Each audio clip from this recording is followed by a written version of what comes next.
अस्सलामुअलैकुम। Kitchen with Shaheen aunty में मैं आप सबको खुश आमदीद कहती हूँ। आज मैं अपने किचन में बहुत ही मज़ेदार हरी चटनी की दही फुल्कियाँ बना रही हूँ। यकीन करें, ये दही फुल्कियाँ इतनी मज़े की होती हैं कि ये आपके अफ्तार का मज़ा दोबारा कर देंगी। तो इसके लिए सबसे पहले हमने हरी चटनी बनानी है। ये 4 मैंने तेज़ वाली हरी मिर्चें ली हैं, इसे ग्राइंडर जार में डाल दिया है।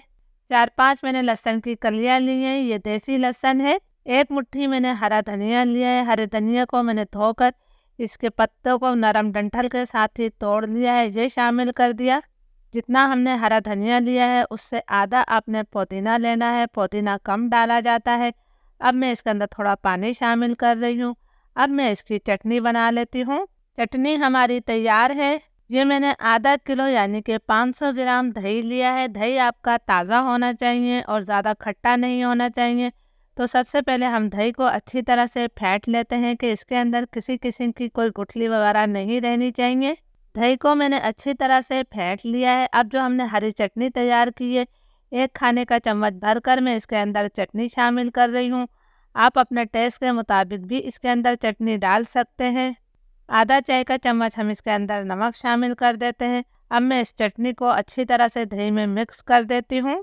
चटनी को मैंने दही के अंदर अच्छी तरह से मिक्स कर लिया है और आप देख सकते हैं कि दही हमारा बहुत ज़्यादा गाढ़ा है। हमें दही फुल्कियों के लिए बिल्कुल पतला दही चाहिए होता है।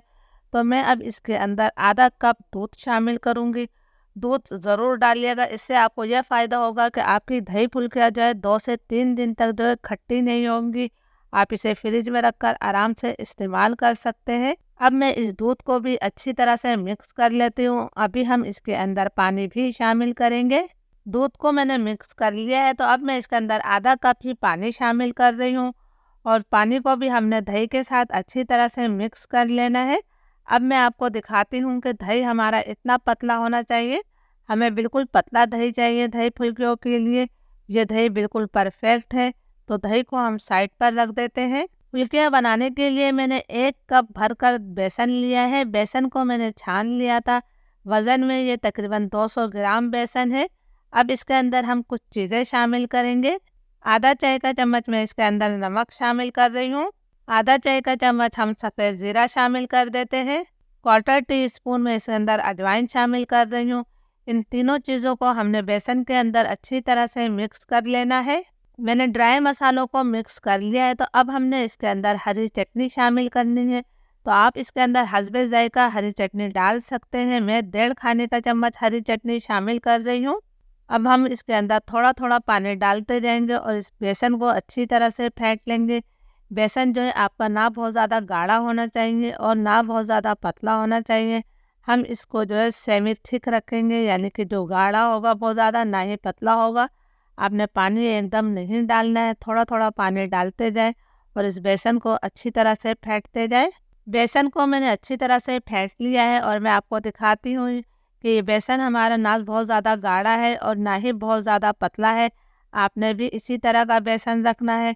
अब मैं बेसन को 10 से 15 मिनट के लिए रेस्ट पर छोड़ देती हूँ। उसके बाद हम इसके पकौड़े बनाएंगे। बेसन को रेस्ट पर रखे हुए 10-15 मिनट हो गए हैं। तो अब मैं इसके अंदर 1/4 टीस्पून मीठा सोडा, जिसे खाने का सोडा भी कहते हैं, वो शामिल किया है। थोड़ा सा हम इसके अंदर पानी शामिल कर देते हैं। इसे मैं अच्छी तरह से मिक्स कर लेती हूँ। मीठा सोडा आपने आखिर में ही डालना है। जब आपने पकौड़े बनाना है उसी वक्त इस मीठे सोडे को शामिल करना है। तेल मैंने गरम करने के लिए रख दिया है। तो चलिए अब हम पकौड़े बनाना शुरू करते हैं। मीडियम फ्लेम पर तेल को मैंने गरम कर लिया है और अब फ्लेम मैंने मीडियम से भी कम कर दिया है। बहुत ज़्यादा तेज़ फ्लेम पर आपने इन पकौड़ों को फ्राई नहीं करना है। ये मैंने 1 कटोरी में पानी लिया है, इसके अंदर आपने उंगलियों को भिगो लेना है। इस तरह बेसन जो है आपकी उंगलियों पर चिपकेगा नहीं। 5-6 पकौड़े डालने के बाद आपने फिर उंगलियों को जो है पानी में डिप करना है और बहुत ज़्यादा बड़े बड़े पकौड़े आपने नहीं बनाना है। इन पकौड़ों को हमने दही के अंदर शामिल करना है। ये दही का पानी पीकर जो है अपने साइज़ में डबल हो जाते हैं, इसलिए आपने दरमियाने साइज़ के पकौड़े बनाने हैं। फ्राई पैन में एक वक्त में जितने पकौड़े आएंगे मैं डाल लूँगी। पकौड़े हमारे फूलकर ऊपर की तरफ आ गए हैं। अब हमने इन्हें अलट पलट करते हुए अच्छा सा गोल्डन ब्राउन कलर आने तक फ्राई कर लेना है। इन्हें फ्राई होने में जो है 4 से 5 मिनट लगते हैं। ये अंदर तक अच्छी तरह से पक जाते हैं इतनी देर में। पकौड़ों को फ्राई करते हुए मुझे 4-5 मिनट हो गए हैं। पकौड़ों पर माशाल्लाह बहुत ही प्यारा गोल्डन ब्राउन कलर आ गया है। आपने बस इन्हें फ्राई करते वक्त इस चीज़ का ख्याल रखना है कि फ्लेम तेज़ ना हो, वरना इन पर कलर तो आ जाएगा लेकिन ये अंदर से कच्चे रहेंगे। मैं तमाम पकौड़े निकाल लेती हूँ तेल से। इन पकौड़ों को मैं साइड पर रख देती हूँ। अब हमारे जो बाकी पकौड़े रह गए हैं, मैं उन्हें भी फ्राई कर लेती हूँ। जब हमारे तमाम पकौड़े फ्राई हो जाएंगे तो फिर मैं आपको दिखाती हूँ। पकौड़े हमारे तमाम तैयार हो गए हैं, तो सबसे पहले मैं आपको एक पकौड़ा तोड़कर दिखाती हूँ कि अंदर से हमारे पकौड़े किस कदर जालीदार है। ये देखिए जी माशाल्लाह कितना जालीदार पकौड़ा है। बस इसी तरह के परफेक्ट पकौड़े आपने भी बनाने हैं, तभी आपकी दही फुल्कियाँ बहुत जायकेदार बनेंगी। अब इन पकौड़ों को हमने दही में शामिल कर देना है। ज़रूरी नहीं है कि तमाम पकौड़े दही में जाए। अभी मैंने थोड़े पकौड़े रोक लिए हैं और इसको हमने दही पर हल्का सा दबा देना है चम्मच की मदद से। ये देखिए इस तरह से। अभी हम दही के अंदर कुछ और चीज़ें भी शामिल करेंगे जिससे हमारे दही फुल्कियों का जायका बढ़ जाएगा। मैंने तमाम पकौड़े डाल दिए हैं। अब मैं इन्हें 10 से 15 मिनट के लिए ढककर छोड़ देती हूँ ताकि ये दही का पानी पी लें और ये नरम हो जाए। पकौड़ों को दही में डाले हुए 10-12 मिनट हो गए हैं और आप देख सकते हैं कि दही हमारा काफ़ी गाढ़ा हो गया है। इसका पानी जो है वो पकौड़े ने पी लिया है। मैं आपको पकौड़े भी दिखाती हूँ, ये अपने साइज से डबल हो गए हैं और इनका पानी जो है दही का इनके अंदर तक चला गया है। बहुत ही नरम हमारे दही फुल्कियाँ बनी है। हमें इसी तरह नरम दही फुल्कियाँ चाहिए थी। अब इन दही फुल्कियों का जायका कई गुना बढ़ाने के लिए हमने इसके अंदर कुछ और चीज़ें शामिल करनी है। ये मैंने एक दरमियाने साइज़ की प्याज ली जिसे बारीक स्लाइस करके शामिल किया है। और ये मैंने थोड़ा सा हरा धनिया और पुदीना लिया है। ये भी ज़रूर डालिएगा, बहुत अच्छी खुशबू और जायका आएगा आपके पकौड़ों में। इन्हें हम अच्छी तरह से मिक्स कर देते हैं। तमाम चीज़ों को मैंने अच्छी तरह से मिक्स कर दिया है, तो अब मैं दही फुल्कियों को दूसरे बाउल में निकाल लूँगी और हम इसके स्पेशल तड़के की तैयारी करते हैं।